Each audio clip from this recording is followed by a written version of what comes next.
in this moment. Here I am in the place I am meant to be. Nothing can hurt me, nothing can shake me. I am free. Good morning. And I want to welcome all of you that are here in person and you that are joining us online and will later pick us up online to our first class in 2026. Today we're going to be doing an introduction, and then we will go into a 6-week class based upon aligning your energy blueprint. So we're going to talk just a little bit about what this class is going to be and see where you might resonate with it and are willing. When I was doing the classes and doing a lot of research on this idea of third dimension versus 5 dimension with fourth dimension in between, one of the things that really stuck with me is when we humans came into third dimension, we were given to be the caretakers of this third dimensional world. That's why you have hints of it in the Bible, like, I'll give you a garden, but you tend it and till it. I'll give you the ability, but you multiply yourself. So there was a lot of responsibility given to the race that showed up here on the planet at that particular time. But you got to remember that as caretakers, we entered a free will zone planet. And because of that, we have not always chosen to stay in alignment to being a true good caretaker. We have misused our power, and mostly it's over nature. When we look at nature, what we've done to nature. And the Native Americans were here to try to tell us and remind us and teach us. But they were, of course, ended up being the savages and the unlearned and the unsaved.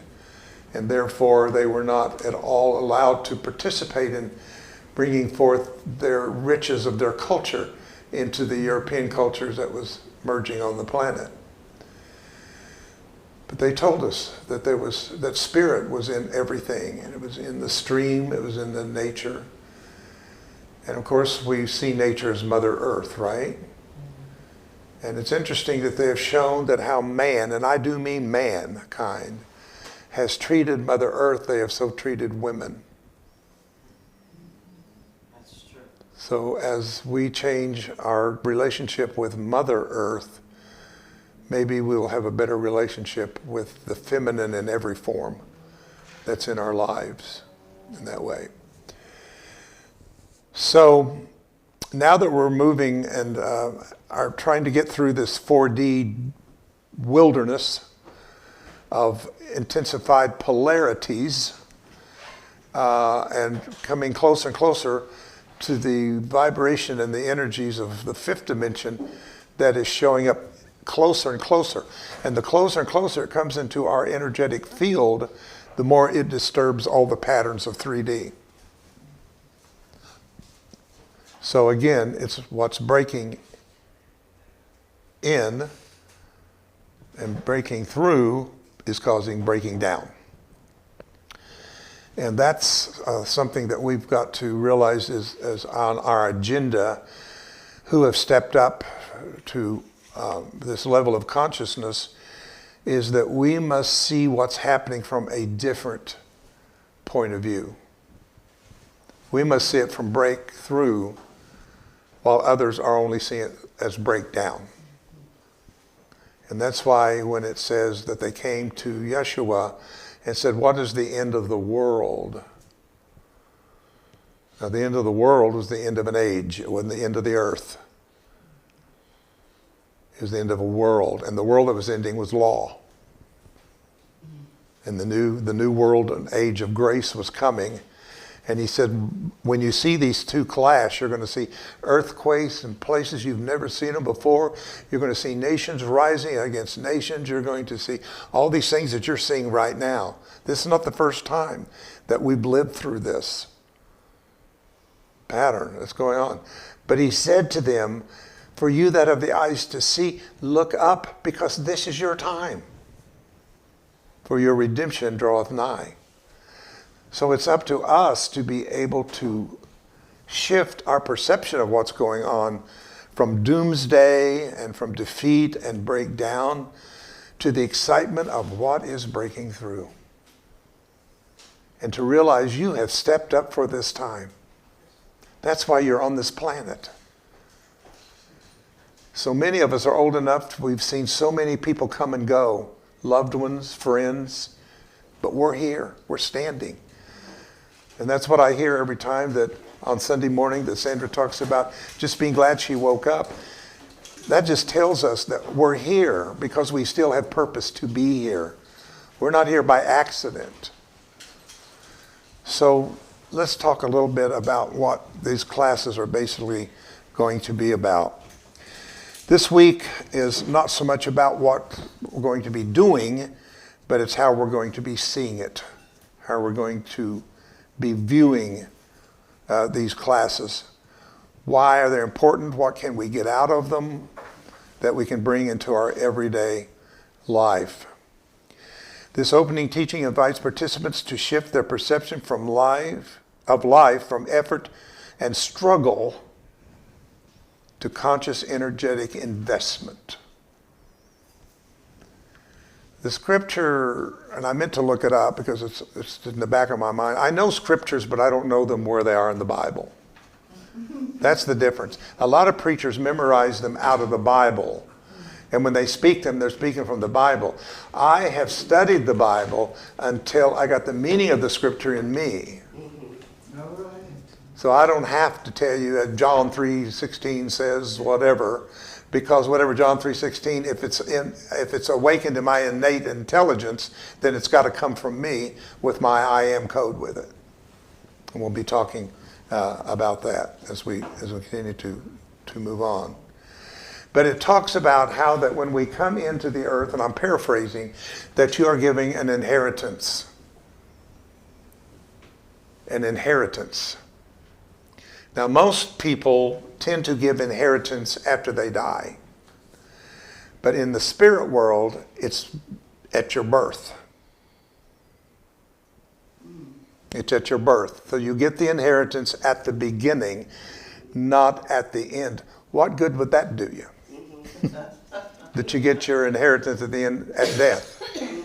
Wouldn't it be much more better to get it at birth? But the responsibility is, how are we going to use it? I think you get enough energy to fulfill everything you came to fulfill in a lifetime is already given to you at your birth. Everybody get that? Mm-hmm. It's like, and you almost have to use the metaphor of money to get people to understand this. But let's just say that you are born into a family that somebody passes on and whatever, leaves the inheritance. And usually they're going to say, well, you can't have it until you're 21 or whatever. But what if they say, no, it's yours by birth? It's yours by birth. This is why it's important that we not allow ourselves to come from the old paradigm, the old Newtonian, old religious paradigm of a belief in lack. I don't have it, I need to get it. I'm broken, I need to be fixed. So we start doing everything we can to get it because we don't have it. But this course is going to help you to remember it. Yes. Rather than to get it. The course begins with one foundational truth: energy is currency. So I think it's a good place for us to know deeply that I already have everything I need to live the fulfillment of this lifetime. I have an inheritance.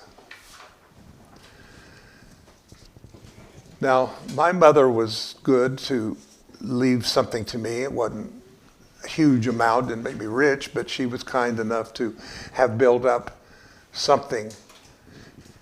Now, once in a while, during the time she was alive, once in a while at Christmas, she'd say, I want to give you some of this now while I'm alive so I can see you enjoy it. But she made sure to have something when she was gone.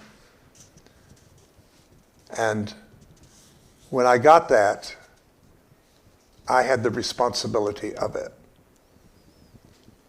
So as we're growing more and more out of adolescent spirituality into co-creative adult, means that we must rise to the responsibility that has been given to us of how we want to take this energy that we are more and more coming in contact with, or it's becoming in contact with us actually, and how do we want to use it.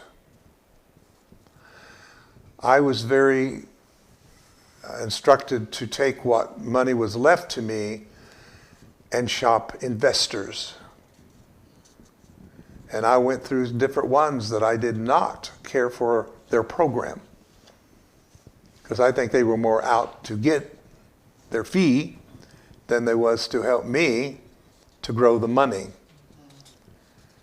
And then when I did find the one that I did pick, it was very important that I have the right advice on how that I can invest that money to be something, because it wasn't enough. I could have gone through it in 2 years. I decided I'm going to buy this, I'm going to buy that. I mean, in today's market, it doesn't take a lot to spend that money. But I took it and put it into something that to this day continually gives me something every month from it, and will as long as I live. Now, I call that a wise investment. Yes. So we're trying to bring this over to the spiritual person who's walking their path and realizing that especially at this time, we need to get into a good energetic finance program on how that we want to invest. People ask me, what is currency, energy currency? Well, every thought, all the energy you put into thinking. Do you realize how much, I don't know if these are accurate numbers, but they were at the time. I did the research at Stanford University that everybody thinks 70,000 thoughts a day. Wow. What was interesting in that was 80% of those thoughts were self-referring. Woe is me, I should have done it differently, there I go again, blah, blah, blah. And 80% of those were negative. Now that's accurately, all of those thoughts are energy in motion. We call it emotion. Right. E, energy dash motion, emotion. So how that you are, what you're spending your time thinking on, especially that becomes a pattern of thought over and over, begins to dig in and take the same energy. It's an energy loop. So you become more what we call, I guess, depleted. Belief, to have a belief takes energy. Habits, fear takes energy. That's all fear is stealing energy from love. It is love misdirected energy. Focus is an energetic investment, whether conscious or unconscious. And that's the thing, is a lot of these things have and are in the unconscious part of ourselves. So just as money is a finite resource in the material world, personal energy is a finite resource in the spiritual and human experience. You may make energetic investments every time you, again, let's look at some things, take something to be true. What you believe to be true, you have an energy attachment to that. And it may not even be true, but if you make it true to you, you're going to have to keep that belief alive by feeding it energy. And some people put a lot of energy in their beliefs, especially if you get into literalism and fundamentalism and people who believe their belief is the only belief that is right. That's where most of their energy goes, is sustaining that belief. And if you'll notice, it's those people that are stuck to believe their belief is the only belief and they finance it, are people that do not grow or mature beyond that belief because they don't have the energy to grow. And I feel that's been one advantage for us, is we have allowed you not to base all that you say and think up on just one belief at HeartLight. HeartLight does not have one belief. It has a diversity of believers who are constantly hearing so many different directions that they have an opportunity to look at what they believe and see if they want to continue to believe that, or maybe they want to correct it or change it and grow that belief with the energy. So either you have energy holding the belief and not moving on it, or you use the energy to grow and realize that there is no absolute belief in anything. When you get to the end of your belief systems, then you're a candidate for the knowing system. You're ready for gnosis, direct knowledge, to come to you.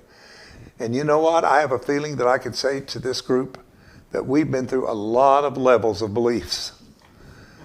A lot of different teachings that I've been through, and each one of them would have liked to trap me and said, this is the one.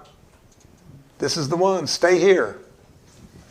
And it would have been to my great advantage to have stayed there, because in some of those beliefs, I was positioned into a position that could have fed me, but I had to keep the belief.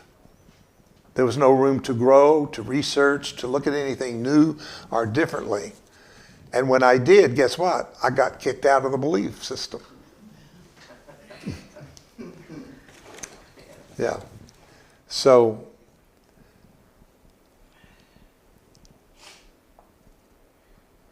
we have to be careful about what we qualify as belief, and we've talked about that a lot here.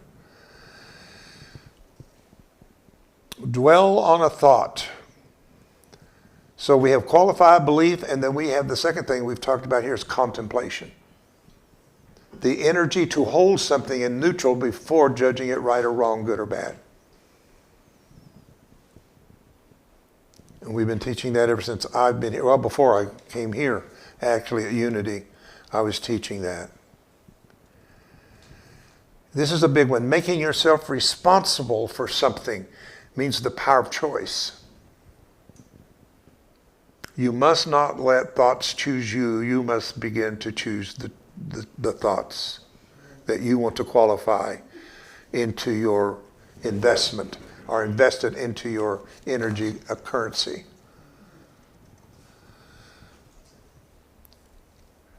This is good teaching, David.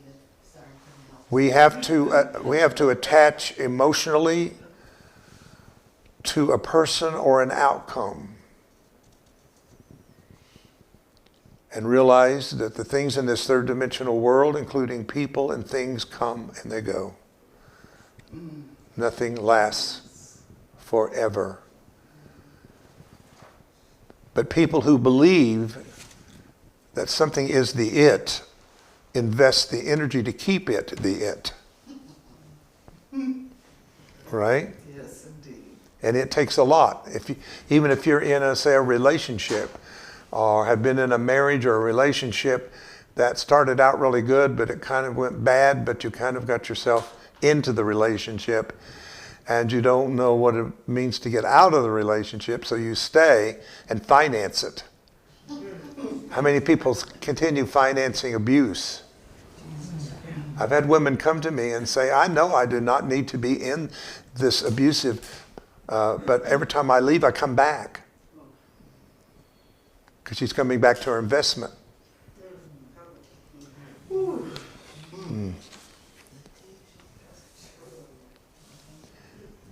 Energy is always a moving thing. It's not stagnant. Never was meant to be stagnant. The only question is it feeding you or is it depleting you?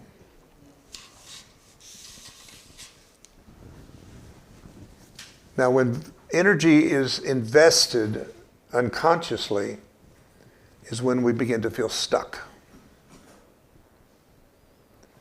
We begin to repeat old patterns. We experience burnout, resentment, and fatigue. When energy is invested consciously, life begins to multiply. Because there is law in energy.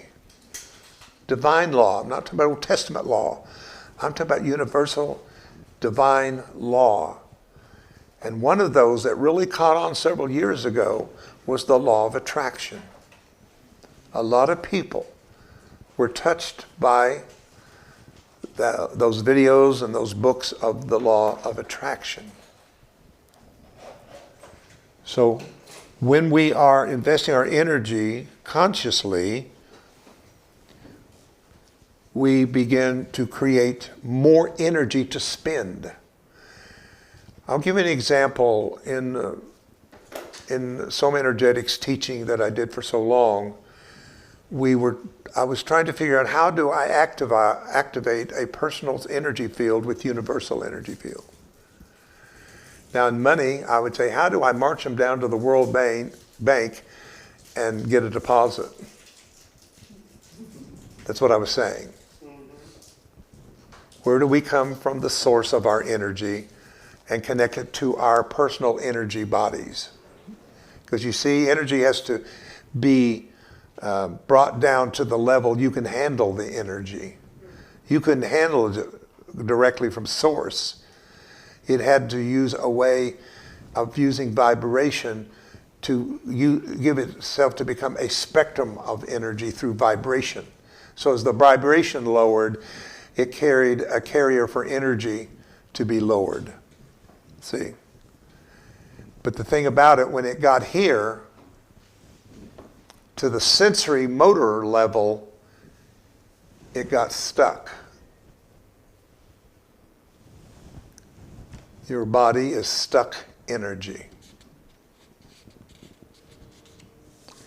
And there it has to find again its movement that it has lost. That's why even coming over and doing Tai Chi, is it Qigong? Yeah. Is so important. And I thank you for you that came out this morning. And I hope you're doing something in your life for movement. It doesn't have to be harsh movement. I don't buy the thing that I can't do anything because I can't stand up or whatever. There's always things one can do. But I really encourage you, keep moving. Keep moving.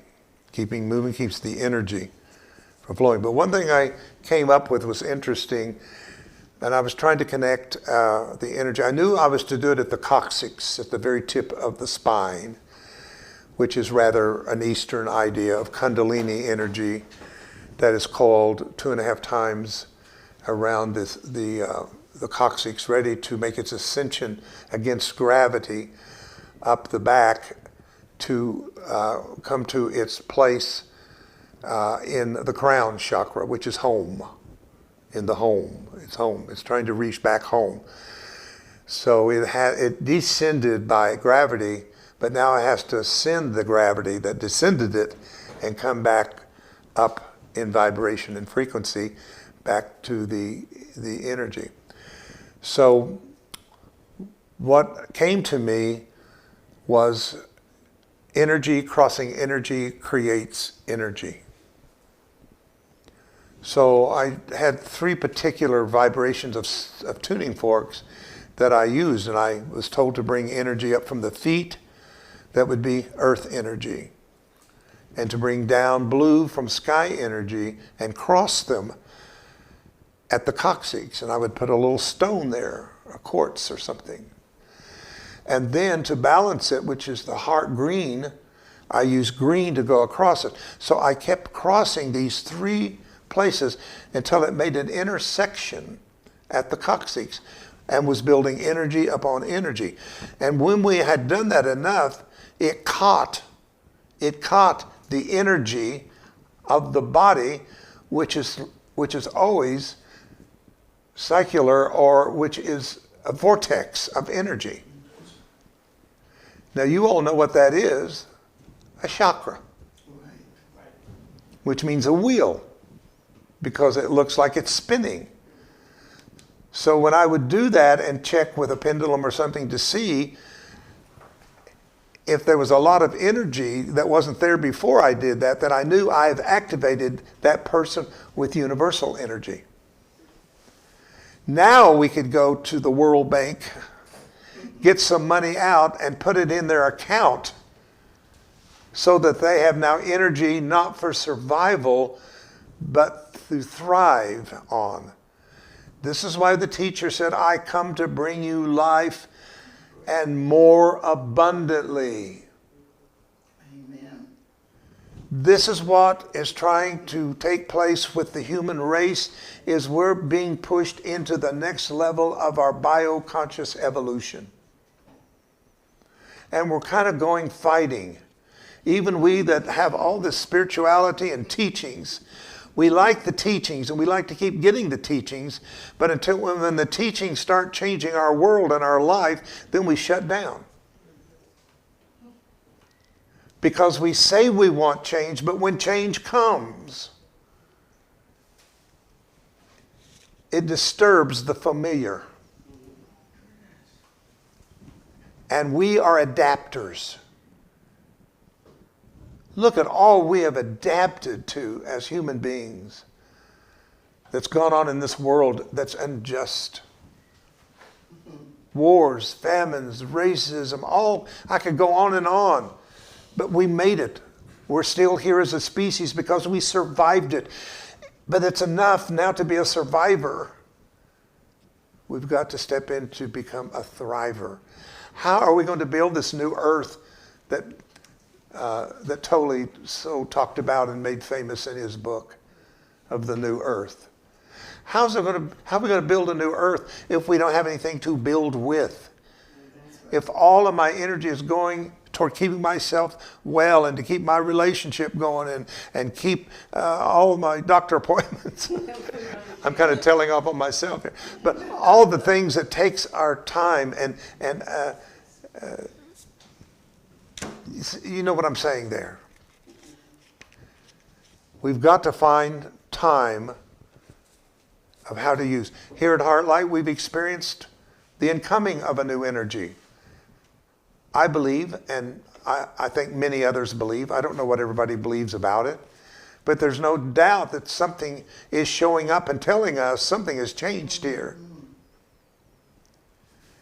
And now we have the responsibility, how are we going to spin this new energy? This new energy is like somebody, and recently somebody did give us a nice donation here at HeartLight. And I believe because they believed that we would take that and use it for the best and the highest for HeartLight. Right? So we're stewards of what is brought in here financially. We're also stewards of what is brought in here energetically. Yes. So we've got to get a vision, first of all. And the energy is saying, I'm here. You are the builders. Now, what does a builder and an architect do? Just start building? No. Now I need a blueprint. Now we need a blueprint. And we got to find in these classes more and more what is our blueprint to what it is and how we want to spend this new blessed energy currency that has shown up here at HeartLight. And everybody's feeling it in a different way because you're all unique. And that's okay. We embrace the uniqueness of your diversity. So we all are not going to experience this new energy the same way. So for some of you, it's going to make you want to go inside, breathe and be still and be quiet. Some of you will feel it in your mind, and you'll be stimulated with emotions and feelings. And some of you, it'll make it all the way to the cellular level. And you'll find your hands wanting to go up once in a while. Or you'll find out you want to make a sound or a noise. Now, this has to be done in alignment with spirit. And if it is, then it should be something we should all rejoice with each other and embrace our unique diversity that we represent here at HeartLight. The energy blueprint is the unique pattern through which you process life. You give and receive energy. You attach, withdraw, expand, or protect. Your blueprint is shaped by conditioning and early beliefs. Now that's what it means when it says that some of this is in the unconscious part. The first part of your investment when you were born was how you spent it from conception to 7 years old. That was your allowance. It wasn't your inheritance. You were an allowance. Each chakra represents a new allowance of your energy. So your first investment has to do with how you incarnate and how you form a container for yourself in the womb of your mother. And I've got some great teachings on that that's just sitting around that we did during COVID. We did weeks and weeks and weeks of body, mind, spirit, and talked about how that you come in through the endocrine systems and all of the systems. All of that takes that gestation period. It's not just sitting around with a course on your cat. Yeah. And so some of us spin it better than others. Maybe, our stories differ. But we do know now that this all begins while we're still in the womb, that we are receiving vibrationally the environment of the mother and also what is outside the mother. That you are taking in, even before you know words, you're taking in and feeding a part of your physical body this experience. And of course you're not conscious of that. I'm not conscious of being in my mother's womb. Maybe some people are. I know I was a 10-month baby. I know that I apparently wasn't just thrilled about getting here for some reason. I thought I'd stall it as long as I could. But I do use a personal experience, if you'd allow me, is I had a great dad. I really did. As far as a dad, I had good parents. I'm an only child. I know I was loved, but my dad and I never had the relationship and intimacy that I would have desired. We tried, but it just never happened. I never understood why until my mother, as she was approaching her transition, shared with me a little tidbit I did not know. And that my dad had been hurt or wounded in the service and came back wounded and ill. I knew that. I knew he never was well. I knew that he had issues, but we didn't talk about things like that. Men didn't talk about those things. But I knew something was wrong, was not right. But when my mother was carrying me, my dad's attitude was, I'm not sure I would be a good parent. I don't think I want to have a child the way I feel and that I can be the best. Well, somehow I got that from him, vibrationally, just in general. I don't think my dad wants me. So that was in my unconscious all that time that I was not conscious of until I got into this and heard her say that. So all of you have had a similar experience, whether you know it or not. Oh, yeah. I mean, Let's know it. you know that I'm telling you the truth, because that's why now the daddy is talking to the baby in the mother's belly, why they're playing music, and Mozart especially is one of the main ones that are being played today. Music is being played at the birth of the child. They're trying to change the atmosphere because they know that that's going to be in that first energy database up to 7 years old.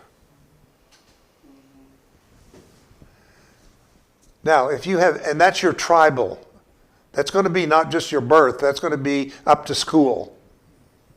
That's when you are relying totally for your living from your tribe. Somebody's got to take care of you. Somebody's got to feed you. Somebody's got to be there for you. That's a very important time for a child to feel safe. And a lot of them didn't feel safe and didn't have the opportunity to do that. If that's your story at all, consciously or unconsciously, you need to refinance that chakra.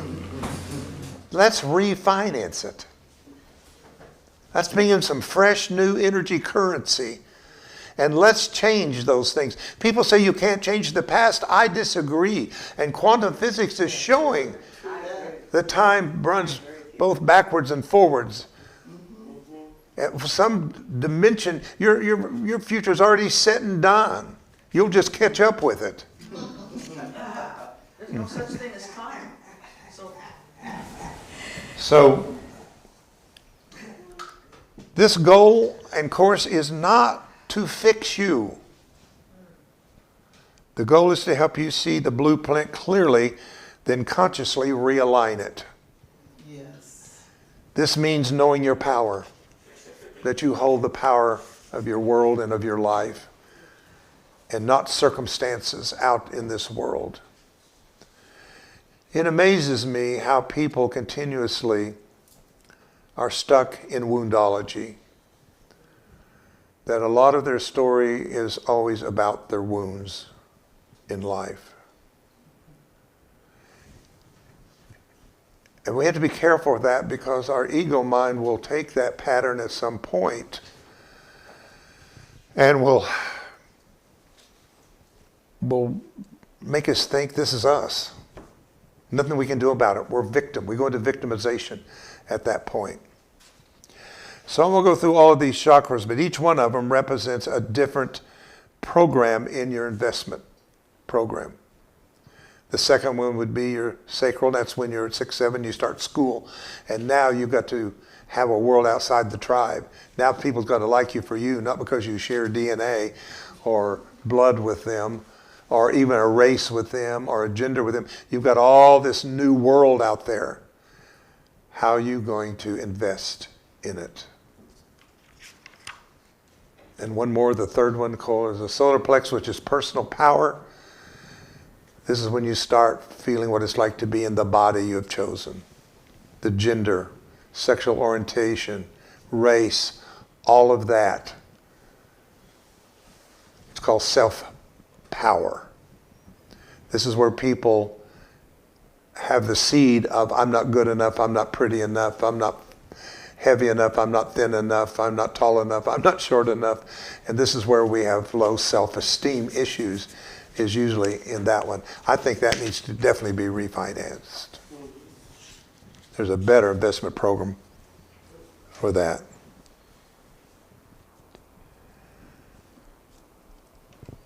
An energy blueprint is the unique pattern through which you process, you give and receive energy, you attach, withdraw. In other words, what you attach to yourself and call it real. You know, the what we call the illusion, unreal world is really right now the most real. And the reason it appears to be so real is because it has enough power invested in it to be real. Not of itself, But what's real is the energy that's been invested in it. That's right. That's right. Mm-hmm. This is why really our true salvation and healing is in the changing of consciousness. To change our consciousness and how that we see our life and why we see our purpose and why we're here and what should we be doing about being here. Awareness creates choice. Choice creates change. Change. So, a key spiritual insight, we'll be going deeper into all these things that I'm mentioning to you. We'll go much deeper. From an open heart, energy flows naturally into material sufficiency. See, there's nothing wrong with being prosperous and blessed, but we can't start there. You can't start that that's going to be the answer for what you're looking for, is to be materially prosperous. Now, if you've been afforded to pretty much have what you've wanted, if you wanted a house, you got it. If you wanted that new car, you found a way to get it. You wanted that person, you found a way to get them. There's a lot of things we've really worked hard to get into our life because the ego said, this will fulfill you, this will satisfy you, this is what you're here for. We think that our identity starts with being a mother, a sister, a brother, a parent. No, it doesn't. But we've learned to believe that so much that we've cut off our authentic, true self. Did you know that your children, I'll take your children, do you know your children was once your brother? And I'm using brother in the ungendered term of Course in Miracles. What that means that we were all together before we ever had bodies into a brotherhood of light. We all knew each other. You knew your children before they were your children by a body. It's the body that made them your children. But you knew them because we all lived and moved and had our being in the mind of our Creator, together as one. As one.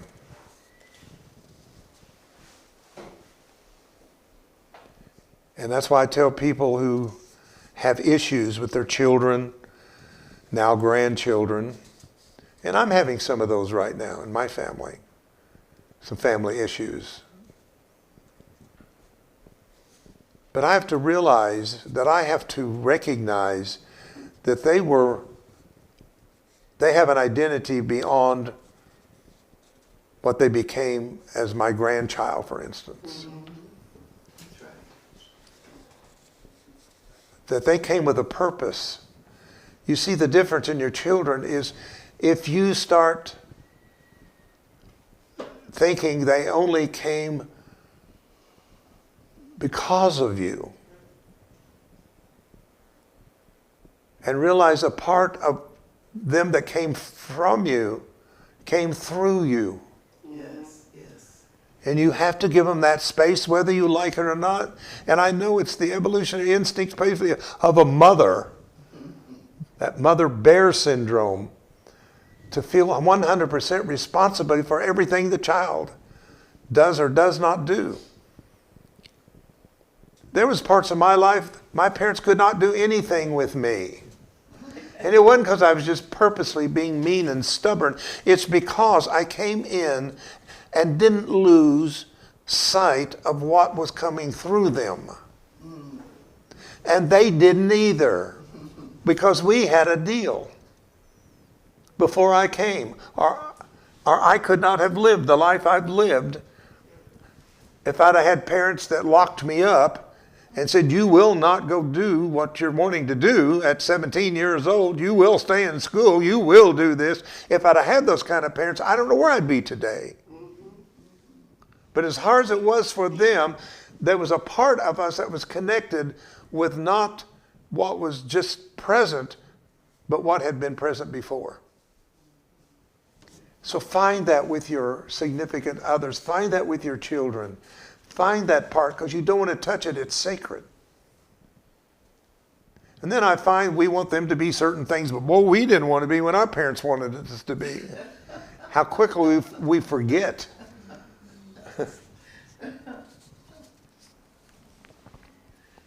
So in week 1, it's going to be about awareness. And I can't tell you, the awareness is the first step to enlightenment. You cannot have enlightenment without first being aware. That means you see where you're going, where you are. You don't have to get there to see it. You see it where you are. We're going to see where energy is currently invested. We're going to see in week 2 the boundaries that we have set up and how to stop energetic leakage in our life.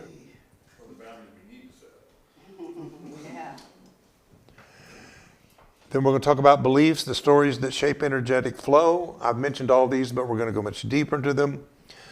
Week 4 is relationship, attachments, and we're going to talk about cords and how that we can let go of some cords from past things that we're still financing. This is just like a therapy class. Little bit. You will have assignments. You will have things that will be given to you at each class. So this will be a class. And as you know, we're doing this because we are beginning to merge more and more with the academy that I'm trying to do with HeartLight. So all of these that we're doing here will go on the academy as courses for people. So thank you for being a part of creating that with me here in this class. Week 5. I would if I had one. 2, 3, 4. 1, 2, 3, 4. I have no 5. There. Gotta be. Top of the page. Hold on here. 1, 2, 3, 4. I got 4. No, week 5 is going to be the top of a page. Look at the top of one of the pages. If one of your pages into week 4.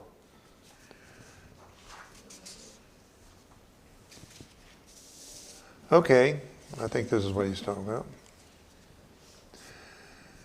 I do want to tell you that this is going to be a gentle, honest, spiritually grounded process. It's not going to be difficult or hard.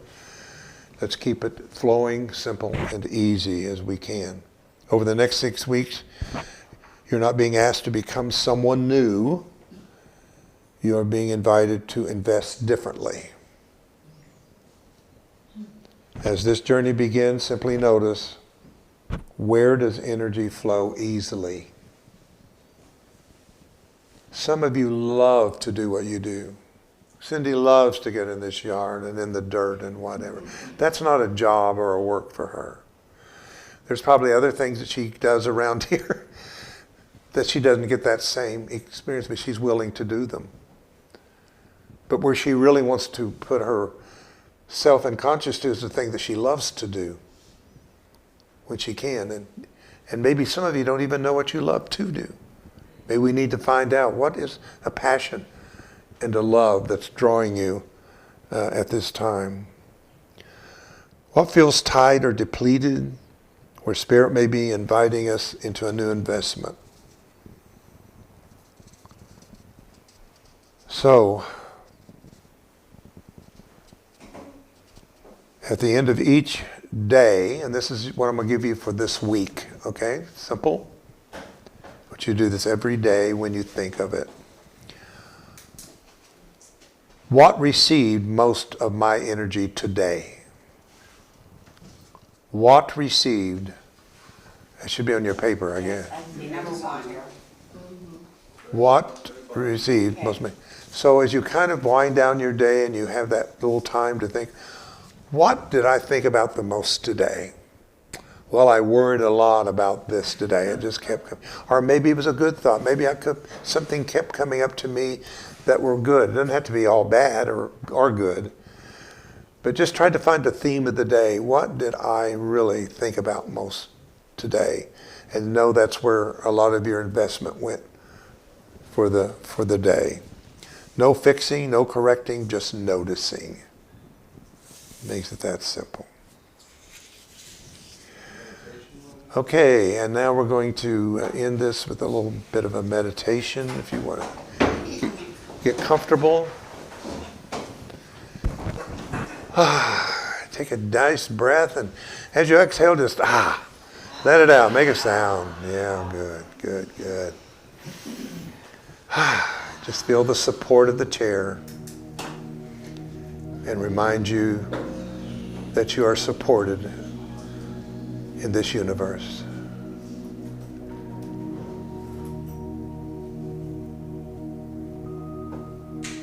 Take a slow breath in through the nose and gently through the mouth.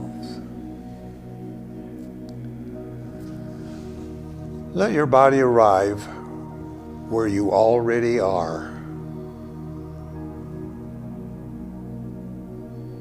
Now bring your awareness to your energy. Not something you create, but something you are.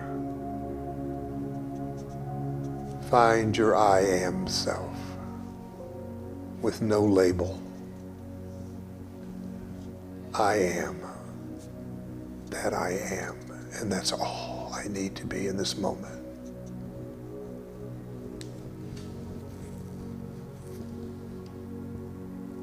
Notice where your energy feels open.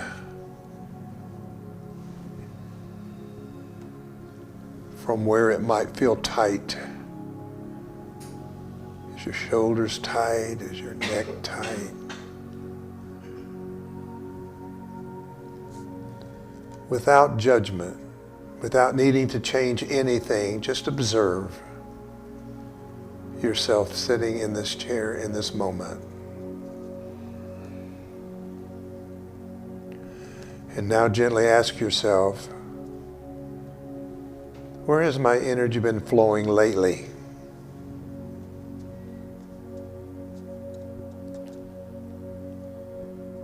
What has been receiving the most of my attention? No answers are required, only awareness.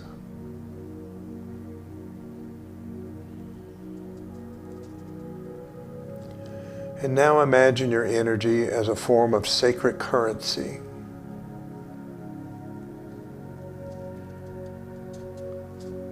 It's precious, intelligent, living, responsive.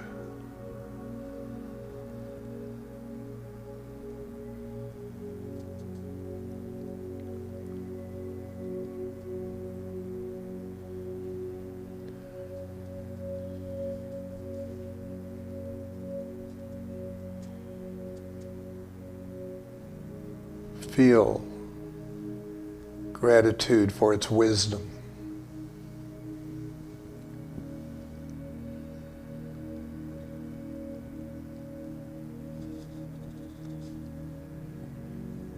And now take one more deep breath.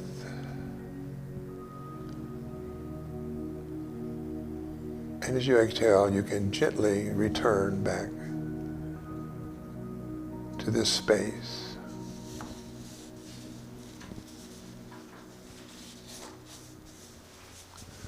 So we have about 5 or 6 minutes, and I told Tim the cornerstone of this whole thing is the story I've told so many times, and I just feel like we need to visit it for just a few minutes. And as you know, this all started when I'm going to say 10 years old. I don't know how old I was, but I was very young. And being drug around to these healing preachers, such as Oral Roberts. They had these big tents up, there'd be 4,000 or 5,000 people in them. And of course they were there to get healed. And people would line up by the hundreds into these healing lines. Hands would be laid on them, and some of them would have a miraculous result. I can't deny that. But it was only some of them. And with my young mind, I was thinking, why some of them? Because I was being taught in my religion, God's not a respecter of persons, meaning that God treats everybody alike. And I'm going, wait a minute. Because I watched people begging God for healing and wheelchairs and all kinds of things who got nothing. And then maybe somebody beside them had this experience. Now, whether God was healing them or they were healing themselves by their own faith or because they had some psychological, somatic issue, I don't know. But I did see miracles happen to some people, but not all people. And then as we flash years later, decades later, when I came to New Thought, it wasn't so much about those kind of healing campaigns, but it was about manifesting.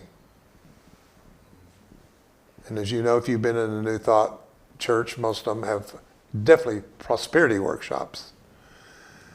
But most of it is workshops on how to manifest. And of course, it became really popular with The Secret and all that. People are manifesting big houses and cars and all kinds of things. But not everybody.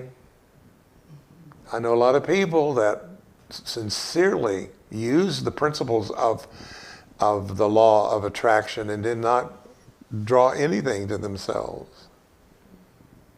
And that's when I came to this bottom line that people can only manifest based on how much energy they have beyond survival. Some of you, or some of you, when I say you, I don't mean just you that's here, but a lot of people are just making it, and right now they're struggling to make it with what's going on. What's going to happen with insurance and all that kind of thing. I don't know what people's going to do, but they're going to have to rethink their finance and where they're putting their finance. So that shows you something in 4D in the natural is what's trying to tell us what's going on in the spiritual. But let's say that you do have a job, at least enough money coming in to pay a house payment or a rent on an apartment. You got enough to drive a car. You got enough to try to go to Aldi's and make the ends meet as best you can with food. But there's not much left over to do anything else that you would really like to be doing because you've just got enough to survive and keep a roof over your head. But that's never enough. There's always something in us that wants beyond that, right? So you go to a class and you learn how to manifest and you learn how to heal and you learn all of the divine laws of this and the divine laws of that and whatever. And you can almost fool your mind that you've done it, but really in reality it hadn't happened. A lot of people can go around and say, I'm rich, I'm wealthy, I'm prosperous, and can't even make their rent. So it can't be just a mental mind thing. It just can't be that. You can't build a religion just on the mind.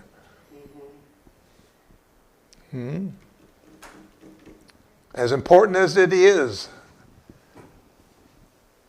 and it's brought a lot of us a much better life, brought us into more positive type thinking than negative type thinking, for goodness sake. Thank goodness for that. It makes us nicer people to be around. Makes us more positive people to be around when we're able to put those things into practice. But we can do that and put it into practice and still be struggling because it hadn't manifested. Why? In the example I use, and I got 2 minutes to do it, Cindy says, I just love HeartLight and I love David and I just so have faith and believe I'm going to give him a $10,000 check and I believe that God's going to cover it. And I've had people do this, by the way. Through the years, I've had people write me out checks that did not have the money, but they so had faith, they thought that it would be there. Well, I never had one yet that it was there miraculously. So Cindy gives me the check. When I go to deposit the check, it's insufficient funds because there was nothing to back it up. And that's what a non-healing is. A non-manifesting is an insufficient fund. I want to give it to you. It's the Father's good pleasure to give you the things of the kingdom. I'd love to do it, but I have no energy or currency in which to do it for you. And that's why the energy work became so popular in the last few decades. In the last 30 years, people were drawn to Reiki and energy work, reconnection, tuning forks, sound, and now it's exploded everywhere. Maybe I'm the one that is into it, so I get it on my YouTube, but everybody's into some kind of energy work out there today. I was out there alone 25, 26, 7 years ago. There wasn't very many of us that was doing that and working just in the energy part of the body, in the etheric part of the body. But I believe we've opened that door that has called in these workers to work with the energy of people to change their currency and the investment in life. So we will go into these things and into much depth. I just wanted to share with you a little bit where we're going with it. And I do think that if you'll follow through with this and do the practices and whatever, that you're going to come out the other side in a better position to start manifesting some things in your life. You know, you take HeartLight, for instance. There is no reason that HeartLight or Awaken or any of us who are doing what we're doing and where our hearts is to be struggling at all financially. Nobody will ever convince me this is God's desire for us to struggle all the time over money. So HeartLight as a group has to look at the fact that what can HeartLight do to bring in extra energy to bring in the money we're trying to get. You hear what I'm saying? You know, we'll say you can't get the blood out of a turnip. So there's no reason we have to be working all the time to try to make this money happen when we don't have the collective energy of the community to back up what it is we're trying to manifest. We're going to manifest it through our events. But it's the energy behind the event. Yeah. Yeah, and that's what's happening with you that are stepping up and putting your energy into the event and giving it life. So anyway, our time is up. Thank you so much for coming out today. It's a good start. If you have something you would like to share and give to the class today, we always do appreciate it.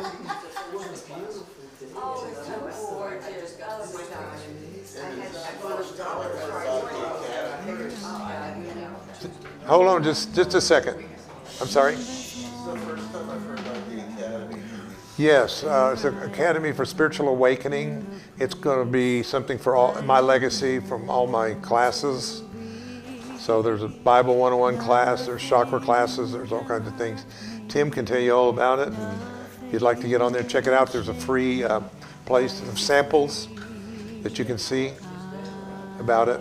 So all of you need to do that. It'd be really nice if you'd all join the Academy. I'd really appreciate it.